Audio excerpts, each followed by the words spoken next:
सभी सम्मानित साथियों को सादर नमो बुद्धाय, जय भीम। मैं डॉक्टर डी.एन. बौद्ध आप लोगों के सामने डॉक्टर भीमराव अम्बेडकर साहब द्वारा लिखित ग्रंथ भगवान बुद्ध और उनका धम्म के भगवान बुद्ध के जीवन के मार्ग के बारे में आज बताना चाहता हूँ कि व्यक्ति अपने आप में आत्मविजयी कैसे होता है।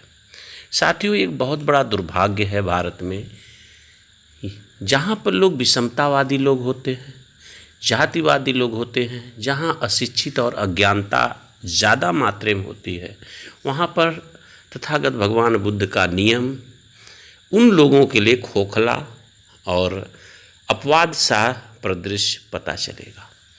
और वैसे लोग जो अपने आप में आर्थिक रूप से, मानसिक रूप से अशिक्षित हैं, वह लोग अपने आप पर विजय नहीं प्राप्त कर सकते। उनके लोगों के लिए कहीं न कहीं सहारा की आवश्यकता पड़ती है।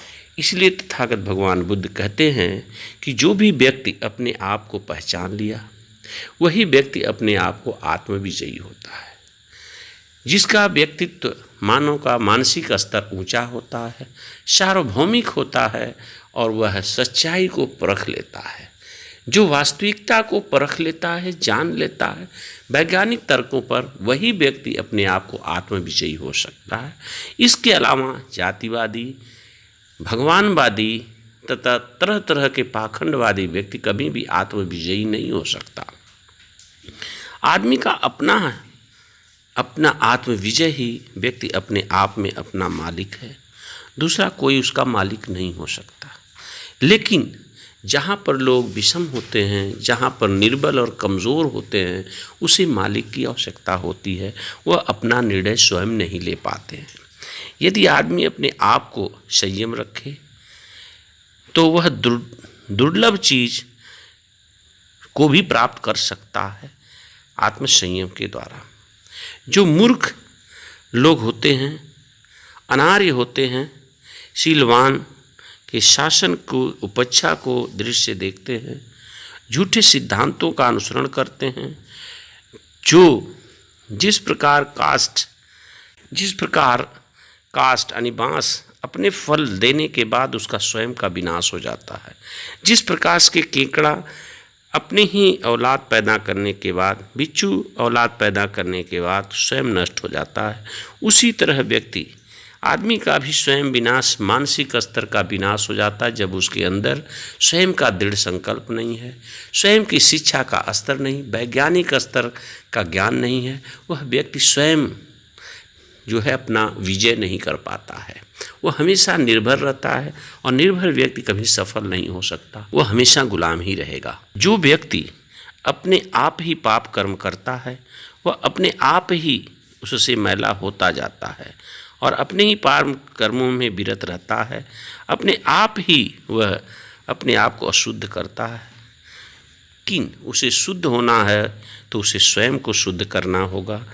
तो मूर्ख और अज्ञानी दूसरे में अशुद्धियाँ देखता है, अपनी अशुद्धियाँ नहीं देख पाता। लेकिन समझदार व्यक्ति अपनी अशुद्धियाँ देख करके वह शुद्धिकरण की ओर चलता है। कोई भी व्यक्ति दूसरे के द्वारा शुद्ध नहीं हो सकता, उसे स्वयं के द्वारा शुद्ध होना पड़ेगा। जो मानव इंद्रियों को असंयत रखता है, भोजन में मात्रवत नहीं होता है और अपने शरीर का वीर्य संरक्षित नहीं करता है, ऐसे आदमी असंयत कर्म करते हुए उनके पीछे ऐसे ही पछाड़ता है वह शरीर, वह वक्त जैसे दुबले पेड़ को वायु पटक देती है।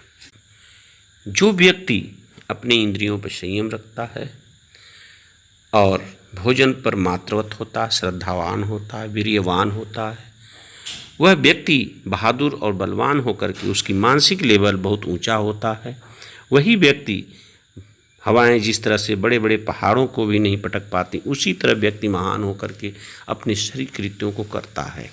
व्यक्ति को सबसे पहले अपने शरीर में सारे तरह के दुखों से, रोगों से मुक्त होने के लिए संयमित होना, नियम से, कायदे से रहने की कड़ी नज़र अपने आप पर रखनी चाहिए, रोगों से मुक्ति होनी चाहिए और तरह तरह के अज्ञानी जो भी आपके साथ शरीर में और स्वास्थ्य लाभ होना चाहिए, वातावरण लाभ होना चाहिए और सामाजिक लाभ और सही संयमित और शासन सत्ता और कानून कायदे सभी तरह के आपके संयमित होना चाहिए। आदमी को इस पर ध्यान देना चाहिए और व्यक्ति जब तक अपने आप पर आत्म संयम रख के अपनी कड़ी नज़र नहीं रखता है तब तक वह संयमित और सही रूप से अपने आप को नहीं पहचान पाएगा। और जो संयमित व्यक्ति होते हैं, मानव को चाहिए कि कभी भी कोई ऐसे कर्म न करे कि जो दूसरा व्यक्ति उस पर उंगली उठा सके। व्यक्ति को हमेशा सही मार्ग का मार्गदर्शन करना चाहिए और मार्गदर्शन अमल करना चाहिए। और जब भी आप उपदेशक हैं तो उस उपदेश को पालन स्वयं करें, तभी आप उपदेशक बन सकते हैं। तभी अच्छे अवसर और सही चीज़ों को आप अमल करके समाज को एक सही दिशा और दशा दे सकते हैं। अपने आप को काबू करना रखना कठिन होता है, उपदेश देना तो बहुत आसान है, पर स्वयं उसके अनुसार चलें और दूसरों को काबू में रखना बहुत ही आसान है। अपना आप पर काबू रखना बहुत कठिन है। व्यक्ति को स्वयं का पाप नहीं दिखता, लेकिन अगर पाप कर्म किया है तो उसे भोगना जरूर पड़ेगा। साथियों, बहुत ऐसे पाप कर्म होते हैं जो आपके सहयोगी, मित्र, गुरु और राजा की वजह से भी आपको पाप कर्म भोगने पड़ते हैं और अच्छे कर्म भोगने पड़ते हैं। शुद्धि और अशुद्धि दोनों ही व्यक्तिगत होती है, कोई एक किसी दूसरे को परिशुद्ध नहीं कर सकता। एक आदमी युद्ध में हजारों लाखों को जीत ले, एक आदमी अपने आप को जीत ले, वह सच्चा संयमी विजयी है। यदि आदमी जैसा उपदेश दूसरों को देता है, स्वयं उसके अनुसार चले वह स्वयं, तो दूसरों में काबू में रख सकता है। आप अपने आप को काबू रखना कठिन है, लेकिन सम्यक रूप से अपने आप को जिसने काबू कर लिया उसी का देख करके दुनिया में सभी लोग काबू करते हैं। क्योंकि तथागत भगवान बुद्ध ने कहा कि मैं दूसरों को शुद्ध नहीं कर सकता, दूसरों को मुक्त नहीं कर सकता जब तक मैं स्वयं मुक्त ना हूँ। दूसरों को उपदेश देना तो आसान है, इसलिए उन्होंने अपने जीवन में सबसे ज़्यादा स्वयं अमल किए हैं। इसीलिए वो आज दुनिया के सबसे ध्यानी पुरुष हैं। साथियों, निश्चय रूप से आदमी अपना स्वयं का रक्षक है, स्वयं के कर्मों से रक्षा कर सकता है। दूसरों के द्वारा कोई रक्षा नहीं हो सकती।